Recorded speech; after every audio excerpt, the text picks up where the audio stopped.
The Lord be with you. And with your spirit. A reading from the Holy Gospel according to Luke. Glory to you, O Lord. When the time arrived for Elizabeth to have her child, she gave birth to a son. Her neighbors and relatives heard that the Lord had shown his great mercy toward her, and they rejoiced with her. When they came on the 8th day to circumcise the child, they were going to call him Zechariah after his father. But his mother said in reply, "No, he will be called John." But they answered her, "There is no one among your relatives who has this name." So they made signs, asking his father what he wished him to be called.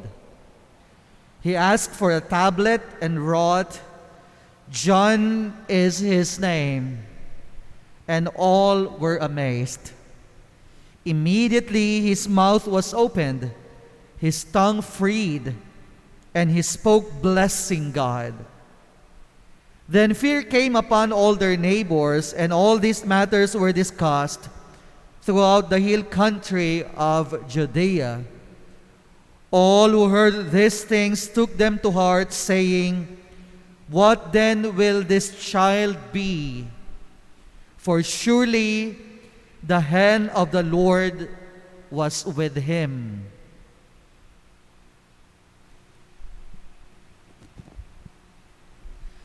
The Gospel of the Lord. Praise to you, Lord Jesus Christ.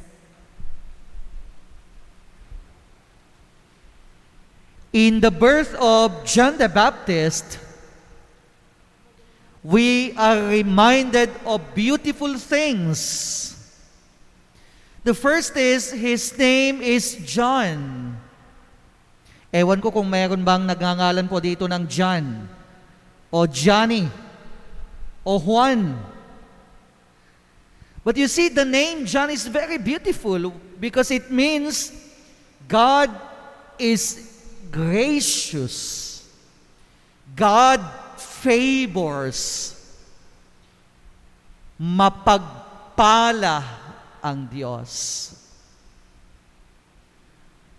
At kung babalikan po ninyo kung bakit God is gracious, babalikan po natin ang kasaysayan in the Old Testament. We know that the people of Israel have been longing for a Messiah to come. And many people felt God has abandoned them. Nakalimutan na tayo ng Panginoon. But in the birth of John the Baptist, they are reminded God has never abandoned His people because God continues to be gracious to His people. Kumbaga si Juan, bilang tagapaghanda ng daraanan ng Mesiyas, is a manifestation of God's graciousness, God's generosity, God's kindness. That God never forgets His people. That God never abandons His people. Kaya nga sabi ko kanina sa pagsisimula ng banal na misa, ilang araw na lang po Pasko na. Kaya sana ang pagtuunan natin ng pansin, ang reflection po natin sa mga susunod na araw na ito, let us ask ourselves, how gracious God is to me. How God has blessed me in my life. How God has favored me in my life. How God has been gracious to my family. How God has been gracious to my friends. Ibig sabihin, we go back and remember God's graciousness in our life. And this is supposed to be our disposition as we approach Christmas.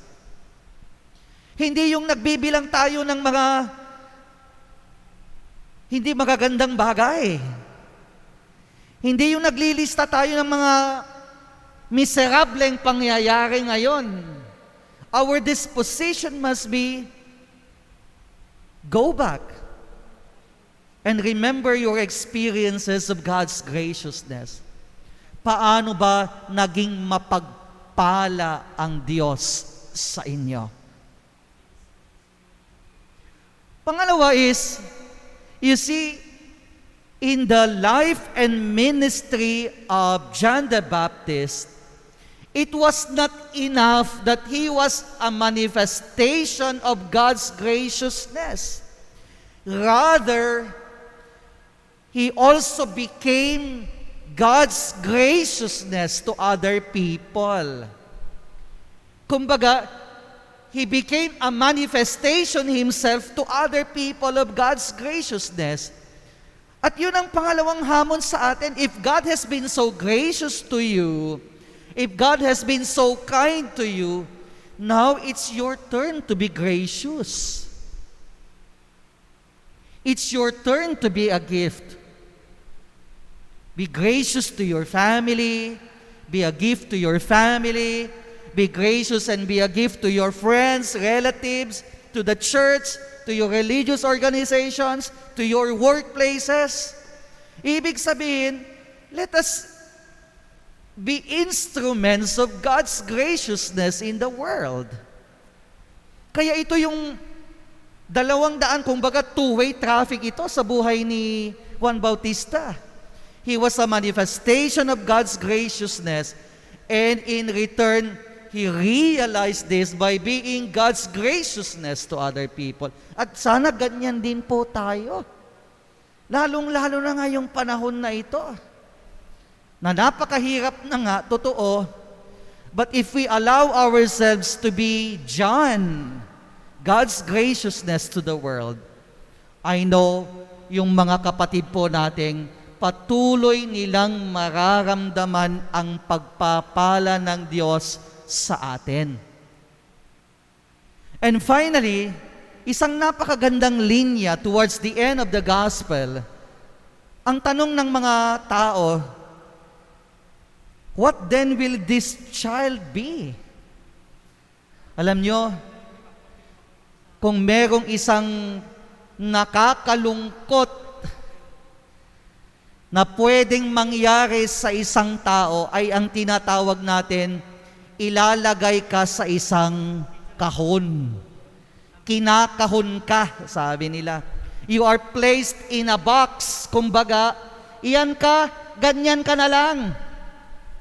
But you see, in the life and ministry of John the Baptist, we are reminded that we are a bundle of possibilities and we are a bundle of potentials. Hindi ka pwedeng ilagay sa kahon na ganyan ka na lang, wala ka ng potential, wala ka ng posibilidad sa buhay.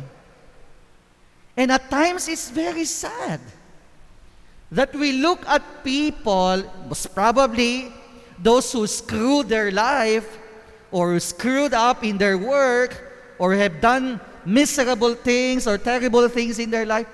Ang tendency kasi ng mundo natin, we label them and we place them in a box at sasabihin, ganyan ka na, wala ka ng posibilidad, wala ka ng potensyal. But now we are reminded, we always have potentials. We are full of possibilities.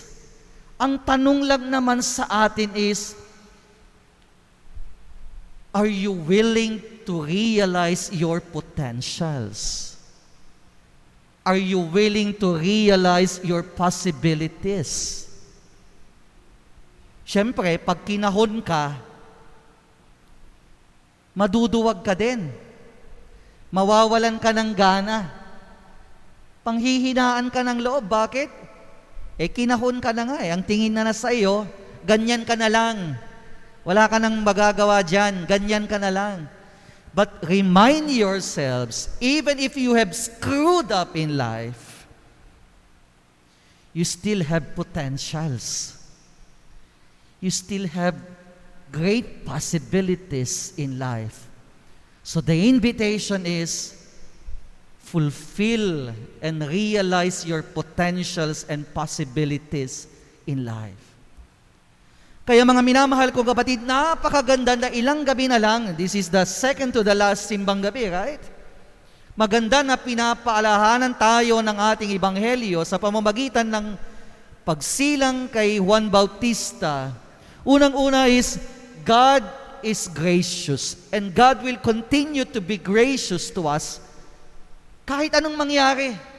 That is one thing that will remain constant in our life. Whatever will happen to you, God will always be gracious to you. God will always favor you. Pero yung pangalawa, it doesn't end there. Let us also be gracious. Let us also be kind to other people, to our family, to our community, to our parish, to your relatives and friends. And finally, remind yourselves always, every day, marami akong potensyal sa buhay. Maraming posibilidad sa buhay ko. And I am willing to realize and fulfill my potentials and possibilities in life.